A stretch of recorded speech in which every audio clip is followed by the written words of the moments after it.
Aujourd'hui, le plus gladiateur des acteurs australiens passe à la réalisation avec La promesse d'une vie. Et c'est un nouveau job pour cet acteur oscarisé qui contrôle tout avec des méthodes de préparation quasi militaires. Russell Crowe, réalisateur de l'extrême, mais quelle voix! Sarah Lasserie.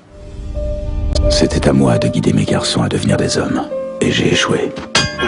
L'acteur néo-zélandais Russell Crowe est décidément abonné au rôle de grand héros viril. Après Gladiateur qui lui vaut l'Oscar, Robin des Bois ou encore Noé, il incarne dans La promesse d'une vie un père australien à la recherche de ses fils disparus pendant la Première Guerre mondiale. Sauf qu'ici, le beau Russell passe à la réalisation. Avoir attendu jusqu'à aujourd'hui, avec l'expérience que j'ai acquise, cette transition a été facile. La promesse d'une vie retrace les conséquences de la bataille de Gallipoli, aussi connue sous le nom de bataille des Dardanelles, qui opposait en 1915 l'Empire ottoman aux troupes alliées, l'un des combats les plus meurtriers chez les Australiens, Néo-Zélandais et les Turcs. Le film de Russell Crowe est un peu la suite symbolique du film de Peter Weir, Gallipoli. Alan. Archie. Le film de Peter suit l'histoire de deux jeunes hommes. Dans le dernier plan du film, un des garçons traverse la tranchée, il commence à courir et il est tué. Puis le plan s'arrête. Notre film démarre par les parents délaissés, qui font le deuil de leur fils mort.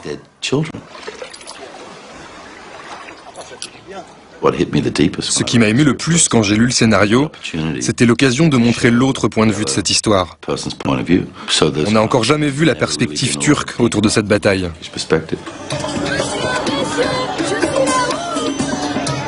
Russell Crowe a trouvé dans cette histoire sur son pays l'occasion idéale de passer aux commandes, désir qui le titillait depuis quelques années déjà. Quand j'ai commencé à tourner, je travaillais toujours avec des réalisateurs plus âgés que moi. Et un jour, ça a changé. Et je me suis rendu compte que j'avais fait une série de films avec des réalisateurs plus jeunes que moi. Et quel que soit le réalisateur, à présent, j'ai tourné plus de films qu'eux. Ridley Scott a tourné une vingtaine de films, moi j'en ai fait 50. C'est aussi par son expérience loin des caméras sur les terrains de jeu qu'il a appris à gérer des grosses équipes. J'ai acheté l'équipe de rugby de mon enfance. Quand on compte les 25 années de rôles principaux, les 43 ans en tant qu'acteur, et ces 9 années dans l'univers de l'entreprise sportive, faire un film, à côté c'est très facile.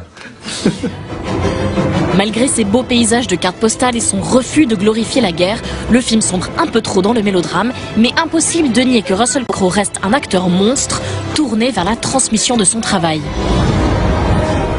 Il travaille d'une façon très rigoureuse, lui-même je pense, donc il nous a fait préparer nos personnages de la même manière. Il nous a presque enfermés dans les pièces et il nous a fait répéter.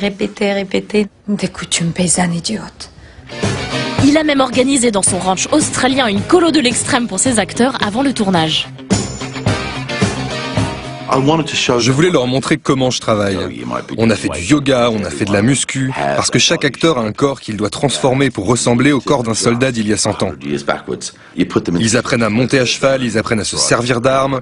Le soir, des professeurs leur expliquent la géopolitique de l'époque, l'Empire ottoman.